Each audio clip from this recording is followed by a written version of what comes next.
کربلا کا میدان لاشوں سے بھرا ہوا ہے۔ چاروں طرف خون اور ریت کا رنگ ایک ہو چکا ہے۔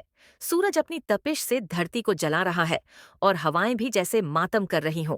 اس خاموشی کے بیچ ایک چھوٹی سی معصوم بچی اپنے بابا کی لاش کے پاس کھڑی ہے۔ یہ ہے بی بی سکینہ بنت امام حسین علیہ السلام۔ سکینہ علیہ السلام کی آنکھوں میں نیند نہیں، چہرے پر مسکان نہیں، صرف انتظار ہے۔ انتظار اس وقت کا جب ان کے بابا اٹھ کر انہیں سینے سے لگا لیں۔ لیکن اب بابا اٹھنے والے نہیں، کیونکہ وہ اللہ کی راہ میں شہید ہو چکے ہیں۔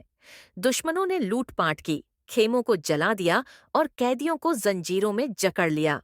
معصوم سکینہ علیہ السلام کے ننھے ننھے ہاتھوں میں بیڑیاں ڈال دی گئیں۔ نازک کلائیوں پر وہ لوہے کی ٹھنڈک اور درد جیسے ان کے معصوم جسم کو چیر رہی ہو۔ رات کا وقت آتا ہے، کربلا کی وہ سونی رات جس میں ہر کوئی گھائل، پیاسا اور بے سہارا ہے۔ سکینہ علیہ السلام اپنی پھوپھی بی بی زینب سلام اللہ علیہا سے لپٹ جاتی ہیں اور رو کر کہتی ہیں، پھوپھی مجھے پیاس لگی ہے، میرے گلے میں کانٹا سا چبھ رہا ہے۔ لیکن وہاں پانی کہاں، جو پانی تھا وہ بھی دشمنوں نے روک رکھا تھا۔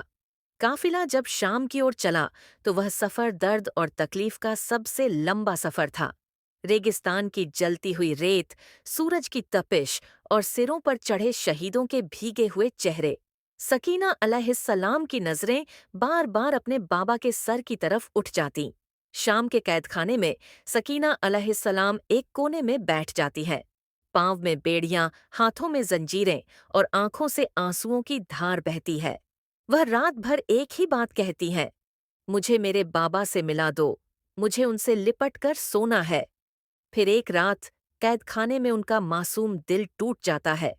انہوں نے سپنے میں اپنے بابا کو دیکھا جو انہیں اپنی گود میں اٹھا لیتے ہیں۔ سکینہ علیہ السلام کی روح بابا کے ساتھ اڑ چلی اور وہ معصوم بچی ہمیشہ کے لیے سکون پا گئیں۔ صبح جب بی بی زینب سلام اللہ علیہا نے انہیں دیکھا تو ان کی روح اللہ سے مل چکی تھی۔